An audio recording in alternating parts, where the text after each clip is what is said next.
बेहदची परम महाशांती. आजचा विषय आहे साधना आणि सूक्ष्म जगतातील रहस्य. बापूजी सांगतात, अनेक साधू संत, महात्मे, तपस्वी यांनी त्यांच्या साधना आणि सूक्ष्म अनुभवातून जे पाहिले ते खरोखरच अद्भुत आणि गूढ होते. पूर्वी बाबा बालकनाथ म्हणून एक ब्रह्मचारी साधू होते. हनुमानजींचे भक्त होते. आता भंडाराच्या वेळी जेव्हा तूप संपलं तेव्हा त्यांनी सांगितले की जा तळ्यातून पाणी घेऊन या. आता ते पाणी तुपामध्ये त्यांनी परावर्तित केले आणि आता सगळ्यांची जेवणं जेव्हा झाली तेव्हा ते उरलेलं तूप घेऊन जा म्हणाले आणि तळ्यामध्ये टाकून द्या.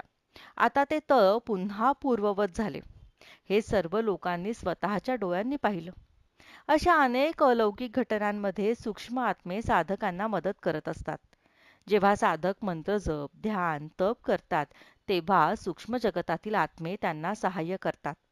कधी एखादी वस्तू एका ठिकाणाहून दुसरीकडे नेतात, कधी अदृश्य गोष्टी दृश्यमान करतात. असेच एका तांत्रिकाने मंत्राने मुंबईमधील मिठाईवाल्याच्या दुकानातून बंद कुलुपातून मिठाई आणली आणि सांगितले की काही आत्मे हे माझ्यासाठी करतात.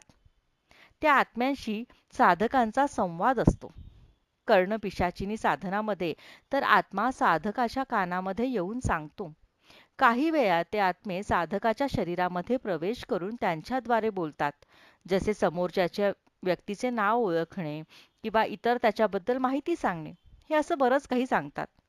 तांत्रिक, मांत्रिक, भूतप्रेत हे सर्व साधकांचा पाया एकच आहे, तो म्हणजे सूक्ष्म शक्तींशी संवाद. यालाच आपण सिद्धी म्हणतो. रिद्धी सिद्धी म्हणजे सूक्ष्म जगताशी जोडलेले आत्मीय विज्ञान. पूर्वीचे ऋषीमुनी स्थूल शरीरातून सूक्ष्म शरीरात प्रवेश करत, देहत्याग न करता वरच्या लोकांमध्ये जात आणि रात्रभर फिरून परत सकाळी येत असत. आजही हिमालयात काही महान तपस्वी आहेत, जे न खाता न पिता फक्त आकाश तत्वावर जगतात.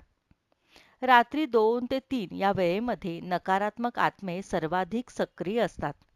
3 नंतर वायुमंडळ शांत होते. म्हणून संत आणि साधक या वेळेला ध्यानात बसतात, कारण तेव्हा आकाश तत्व सर्वात शुद्ध आणि शांत असते. त्या क्षणी मन देवत्वाशी सहज जोडले जाते. अशा हजारो अनुभवातून एक सत्य उलगडतं, साधना म्हणजे केवळ उपासना नव्हे, तर सूक्ष्म जगताशी संवाद साधण्याचं विज्ञान आहे. आणि अंतिम सत्य हेच आहे की जो मन, वायू आणि आकाशावर नियंत्रण मिळवतो, तोच परमात्म्याशी एकरूप होतो. बेहदची परम महाशांती.